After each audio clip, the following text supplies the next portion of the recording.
Entonces son todas cosas que cayeron en desuso, se fue cambiando bastante. Y ahí está el pibe escribiendo con el plumín que se mojaba y se sacaba.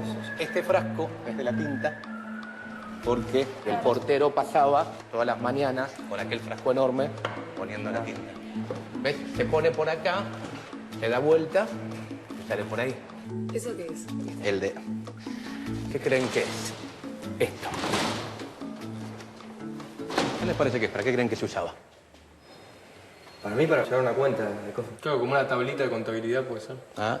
A mí me está dando un poquito de miedo. Sí, haces bien, porque en realidad esto no tiene que ver con geometría. Esto era para castigos corporales, era para pegar a los chicos.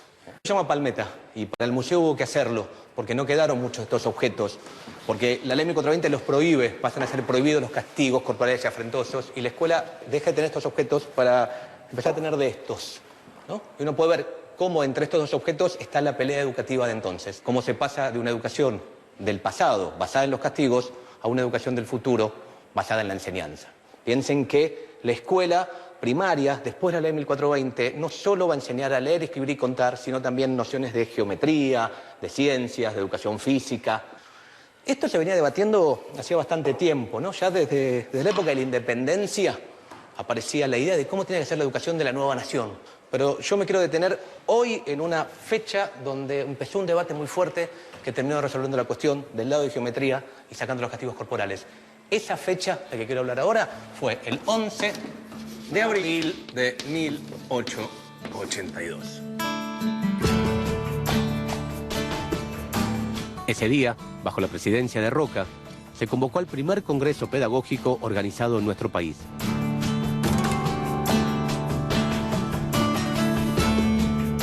Era un momento crucial en el que se discutió qué tipo de sistema educativo tendríamos los argentinos.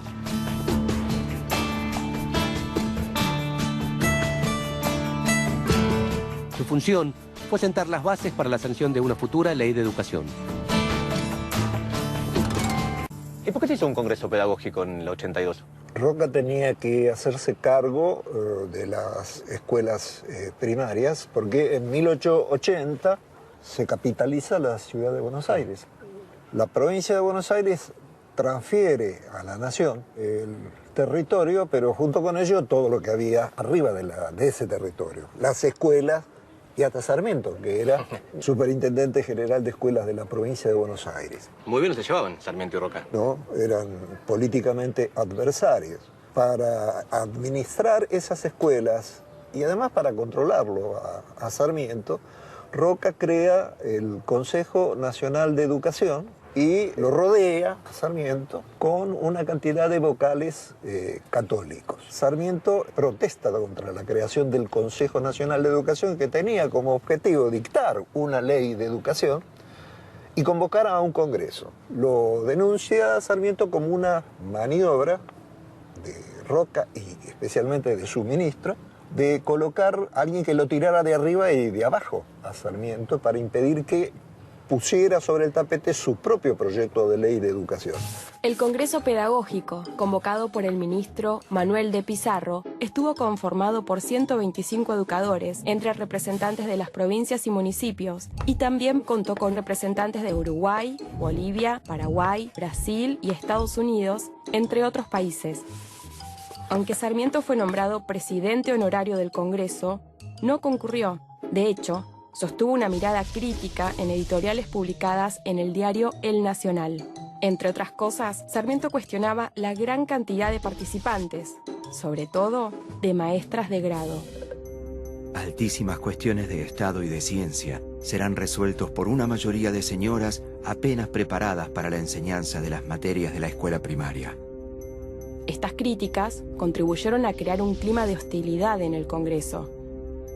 A pesar de eso, el 11 de abril de 1882, Onésimo Leguizamón condujo como presidente la sesión inaugural del primer Congreso Pedagógico de nuestro país.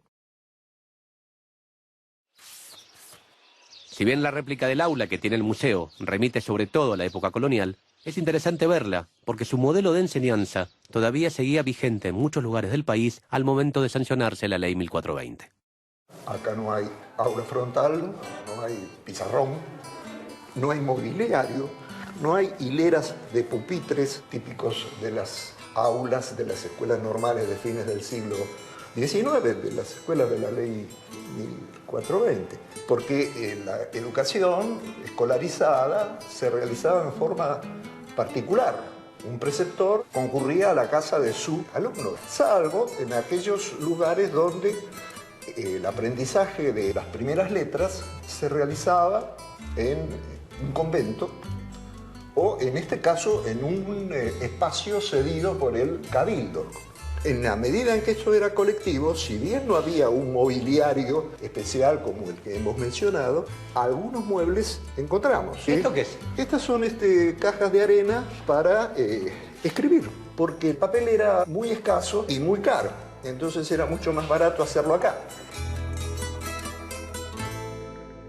La disciplina, que no era lo que se utiliza en nuestros días como un determinado orden en el espacio del aula. La disciplina era un látigo con varias colas que estaba colgada con un clavo, al punto que la amenaza previa al castigo era: os voy a descolgar las disciplinas.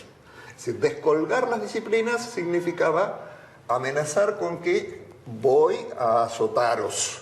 O sea que importaba mucho más el castigo que las cosas que les enseñaban. El castigo era muy importante. Lo que pasa es que las cosas que se enseñaban eran muy rudimentarias. Era leer, escribir, contar, cálculo y catecismo. No podemos hablar ni siquiera de escuela. Enseñanza de las primeras letras. Recién a fines del siglo XIX, ya en el periodo de la ley 1420, comienzan a aparecer las lecciones de cosas con objetos y las distintas asignaturas.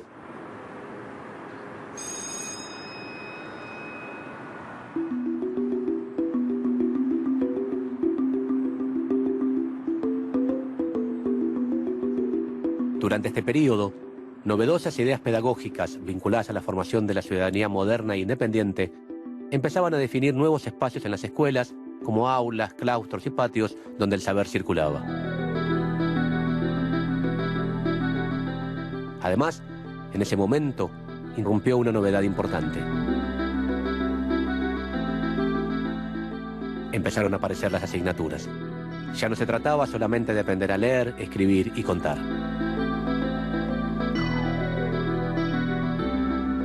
Estos cambios no se dieron de un modo uniforme en todo el territorio. El Congreso Pedagógico de 1882 fue el lugar en donde se intentó acordar un sistema educativo común que plasmase el ideal de Sarmiento de hacer del país una escuela. Las sesiones del Congreso transcurrieron con la exposición y debate de trabajos previamente encargados a especialistas como Paul Grossac, Marcos Sartre y José Posse. Las temáticas iban desde aspectos generales de la política educativa a otros de orden más cotidiano, como el trabajo en clase. En este sentido, se presentaron estrategias didácticas novedosas, como el método intuitivo o la práctica de tomar lección.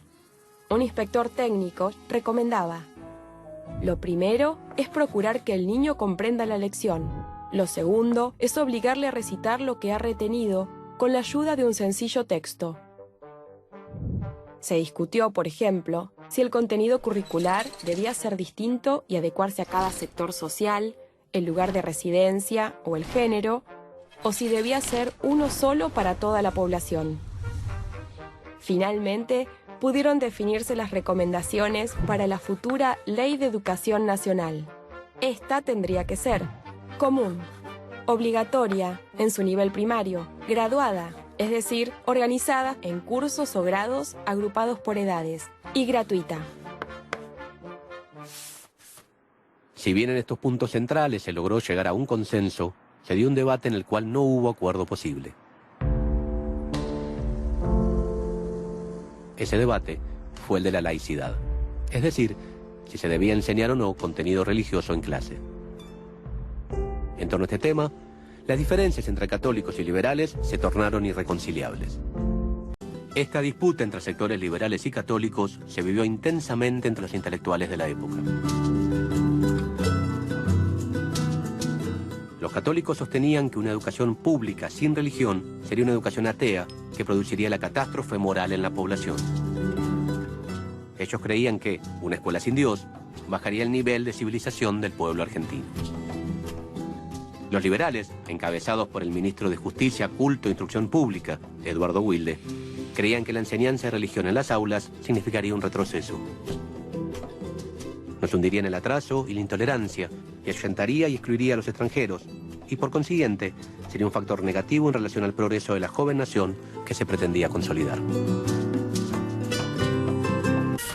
El debate en torno a la cuestión religiosa en las escuelas escondía fuertes tensiones en el seno de la clase dominante. El presidente Roca consideraba beneficioso que la educación fuera laica para establecer relaciones con otras naciones del mundo y a su vez incentivar la inmigración y fundar un país más tolerante que permitiera el libre pensamiento. Pero esto no se correspondía con los intereses de los sectores católicos más conservadores que participaban del Congreso Pedagógico. La no inclusión de la religión desató la furia de los partidarios de la Iglesia, como Juan Manuel Estrada, Adolfo Van Gelderen y Pedro Goyena, quienes decidieron abandonar el Congreso. Esto derivó en el retiro de 15 congresistas católicos que esperaban ser apoyados por otros participantes, en especial por las maestras mujeres, pero las maestras presentes apoyaron su continuidad. El Congreso, por mandato del Poder Ejecutivo, eliminó de sus debates la cuestión de la enseñanza laica y de la enseñanza religiosa y reunió las resoluciones aprobadas en un solo cuerpo de doctrina, con el nombre de Declaraciones.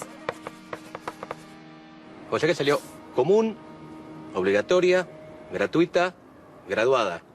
¿Y lo de lo laico? En el Congreso Pedagógico no se discute porque se retiran los católicos y estaba esa cláusula de no entrar en esa discusión. Se discute, sí, en el Congreso Nacional como único punto de discusión. Ninguna de las otras 4 patas que mencionaste vos entra en discusión. En 1883...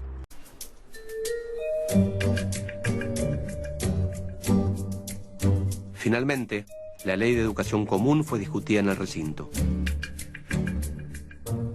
Como era de esperar, cuando llegó el momento de tratar el tema de la religión en la escuela, se dieron los mismos debates encendidos del Congreso Pedagógico. La educación argentina es tolerante. La escuela tiene que ser necesariamente tolerante. Por fin, después de varios días de sesión, se llevó a cabo la votación. La enseñanza religiosa solo podrá ser dada en las escuelas públicas por los ministros autorizados de los diferentes cultos, a los niños de su respectiva comunión y antes o después de las horas de clase. O sea que terminó triunfando la posición liberal y tolerante en el gran debate. La ley también dice otras cosas, ¿no? Dice que la educación tiene que ser obligatoria, gratuita, gradual, que son 3 características que con el paso del tiempo y con idas y venidas cada vez fueron avanzando más. La ley también dice en su artículo 14 que las clases diarias de las escuelas públicas serán alternadas con intervalos de descanso, ejercicio físico y canto. Llegó el momento del descanso, así que nos vemos la próxima. Vayan. Chao. Nos vemos. Sancionada el 8 de julio de 1884, la Ley 1420 modificó para siempre nuestras escuelas.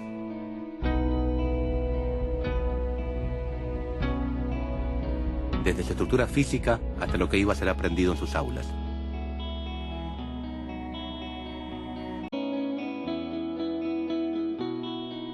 Esto es tan cierto que, aún hoy, sus conceptos rectores siguen vigentes.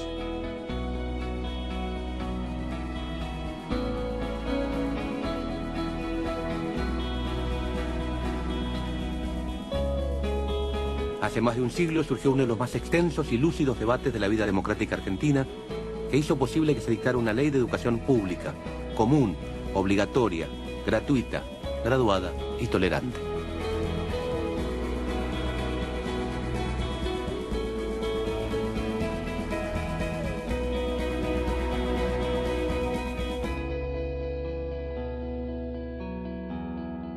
Como instrumento normativo, fue una ley que garantizó derechos básicos para la población y que contribuyó, como pocas, a la construcción de un sentido de pertenencia y de identidad nacional.